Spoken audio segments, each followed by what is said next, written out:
다섯 번째는 이제 다섯 번째 이유로 많은 사람이 첫 번째부터 네 번째 복과 다섯 번째부터 여덟 번째 복을 이렇게 나눕니다. 근데 다섯 번째부터 강조가 되는 부분은 뭐냐면 적극성과 자발성이에요. 수동적으로 선을 행하는 게 아니라 적극적으로 자발적으로 선을 행하는 거예요. 다섯 번째 복이 바로 자비로운 마음인데 7절에 보면 자비한 사람은 복이 있다. 하나님이 그들을 자비롭게 대하실 것이다. 이 자비로운 사람은 특별히 가난하고 어려운 사람들을 향한 것입니다. 이 가난하고 어려운 사람들을 돕되 소극적으로 돕는 게 아니라 적극적으로 돕는 거죠. 우리 보통 이 가난한 사람들을 도울 때 거칠애로 도울 때가 많잖아요. 뭐 어쩔 수 없이 도와주는 거잖아요. 근데 그게 아니라 아주 넉넉하고 풍요롭게 도와주는 거죠. 그리고 적극적으로 가난한 사람들의 삶에 다가가서 그들의 삶을 회복시키기를 바라고 그들을 돕되 그냥 한두 번 돕는 게 아니라 끝까지 계속해서 돕는 이런 자비로운 삶을 적극적으로 살아가는 거예요. 그런 사람은 어떻게 합니까? 하나님이 그들을 자비롭게 대하신다고 약속해요. 성경에 보면 너희가 헤아리는 그 헤아림으로 너희도 그 헤아림을 받을 것이다. 즉 우리가 퍼주는 그릇으로 하나님도 우리에게 퍼주신대요. 우리가 조그만 그런 걸로 남들에게 퍼주면 하나님도 우리에게 그렇게 조그맣게 주신다는 거예요. 그게 아니라 우리가 풍성하게 차고 넘치도록 그들에게 베풀어 주면 그들도 하나님께서 우리를 그렇게 채워 주신대요. 여섯 번째 복은 바로 마음이 청결한 것입니다. 8절에 마음이 깨끗한 사람은 복이 있다. 그들이 하나님을 볼 것이다. 마음이 깨끗하다는 건 죄를 멀리한다라는 거예요. 여기에서도 적극성이 강조가 됩니다. 그러니까 거칠애로 죄를 안 짓는 게 아니라 적극적으로 죄를 안 지으려고 노력하는 거예요. 이게 굉장히 다른 거예요. 그러니까 죄를 짓는데 이 죄를 뭐 죄를 지을 수밖에 없지 뭐 한두 가지 죄 뭐 안 짓는 사람이 누가 있겠어. 그러면서 죄를 허용하는 것과 그리고 내가 할 수 있는 것 뭐 이 정도까지만 이 정도면 충분히 선하게 사는 거 아니야? 이런 게 아니라 자신 안에 있는 죄를 조금도 여지도 남겨두지 않고 정말 신실하고 정결한 인생을 살려고 하는 것. 작은 것도 작은 죄도 허용하지 않으려는 것. 말 한마디조차 거짓말을 하지 않으려고 하는 것. 말 한마디조차 헛되게 하지 않으려는 것. 우리 말이 얼마나 거짓이 많은지 모릅니다. 형식적으로 거칠애로 하는 말들이 얼마나 많습니까?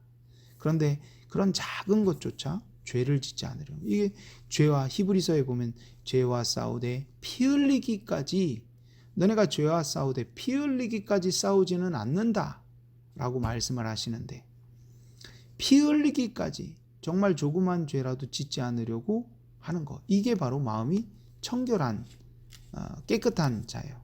그런 사람에게는 어떤 복이 주어집니까? 하나님을 보게 되는 그런 복을 얻게 됩니다. 우리 누가복음 2장에 보면 예수님이 태어난 아기 예수님을 만나는 사람들이 바로 이런 사람들이었어요. 성전에서 80 몇 세까지 밤낮으로 기도하고 금식했던 그런 여인, 그리고 시므온이라는 하나님의 나라를 간절히 사모했던 그런 할아버지, 그리고 사도행전에 보면 이방인 중에서 최초로 구원을 얻게 되는 그 고넬료 같은 경우에는 늘 기도와 구제에 힘썼던 사람이에요. 이런 사람들이 결국에는 하나님을 보게 되는 축복을 얻게 되지 않습니까? 이제 일곱 번째로는 평화를 이루는 사람입니다. 여기서도 적극성이 강조돼요. 계속 적극적인 거예요. 5번째서부터는 나한테 잘해주는 사람과만 평화롭게 지내는 게 보통 우리잖아요. 그렇죠? 그런데 나한테 악하게 구는 사람과도 화평한 관계를 맺으려고 노력하는 거예요. 링컨 대통령 같은 경우에는 자기를 원숭이라 놀리고 그렇게 자기에게 모욕을 줬던 사람을 국방부 장관인가를 시키잖아요. 그러니까 이게 평화의 사람이죠. 나한테 잘해주는 사람뿐 아니라 나한테 악하게 구는 원수까지라도 화평한 관계에 있는 거. 나로 인해서 상처 입은 사람이 있으면 찾아가서 그냥 미안하다 생각하는 게 아니라 실제로 찾아가서 용서를 구하고, 나와 관계가 틀어진 사람을 보기도 싫다 그런 게 아니라 먼저 화해의 손을 그에게 다가가서 내미는 거. 어려움에 처했다는 소식을 듣고 찾아가 위로하는 거. 그럴 때 하나님께서 그들을 보고 너희는 내 아들이다 라고 부르시는 그런 또 은혜를 받게 될 거랍니다. 끝으로 이제 8번째는 하늘의 복은 의를 위해 박해를 받는 것입니다. 여기서도 적극성이 계속 강조돼요. 단순히 그냥 거칠애로 의를 행하는 게 아니라 실제로 자기의 삶 가운데 이렇게 의로운 삶을 살려고 적극적으로 나서는 거죠. 그럴 때 우리가 이 세상의 가치대로 살아가지 않고 하늘나라의 가치대로 살아가면 박해를 받습니다. 우리가 정직하게 살려면요, 정직하게 살면 물질적 손해를 받고 때로는 사람들에게 손가락질을 받습니다. 이 바보 같은 사람이라 그러잖아요. 그렇죠? 왜 그러고 사냐? 다들 막 거짓말로 사는데 왜 그러고 사냐? 바보 같다. 무시당하고. 내가 남에게 잘해주면 잘해줄수록 남들은 우리를 역이용할 때가 참 많아요. 그렇죠? 그런데 그런 삶을 살아가는 거예요. 이게 천국적인 가치관을 가지고 사는 거죠. 세상의 가치관은 세상 사람들은 다른 사람은 없어요. 나만 잘 되면 돼. 나와 내 가족만 잘 살면 돼. 굉장히 이기적으로 살잖아요. 그렇죠? 근데 천국의 가치관은 그렇지 않습니다. 정말 내 이웃을 더 먼저 생각하고 하나님을 먼저 생각하고, 이게 바로 천국적 가치관을 사는 거잖아요. 그렇죠? 우리도 또 신앙생활을 할 때 그냥 내 개인적으로 그냥 조용히 사는 것은 박해를 받지 않지만 복음을 전하려고 적극적으로 이렇게 다가가면 박해를 받아요. 이게 바로 의를 행하기 위해서 박해를 받는 거죠. 이런 자들이야말로 결국에 천국 백성인 거죠. 여러분, 천국은 우리가 믿음으로 가는 것이지만 그러나 그 믿음의 진위는 삶으로 드러납니다. 정말 믿음으로 살아야 됩니다. 그냥 믿기만 하는 게 아니라 믿음으로 살아야 돼요. 그래서 오직 의인은 믿음으로 말미암아 살리라. 믿음으로 살아야 돼요. 자, 여기까지 우리가 오늘 팔복에 대해서 살펴봤는데, 이게 복에 대한 이야기도 하지만 동시에 제자에 대한 이야기도 합니다.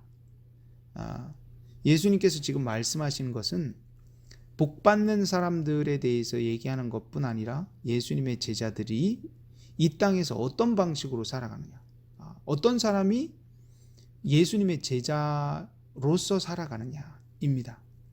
예수님의 제자들은 자신의 죄를 인하여서, 자신의 죄인됨으로 인해서 마음이 가난하고 또 슬퍼합니다. 예수님의 제자들은 자신의 죄인됨을 깊이 통감하고 온유하고 겸손하게 살아가요. 어떻게 하면 죄를 짓지 않고 조금이라도 선하고 의로운 삶을 살 수 있을까? 의에 대해 줄이고 목말라 합니다.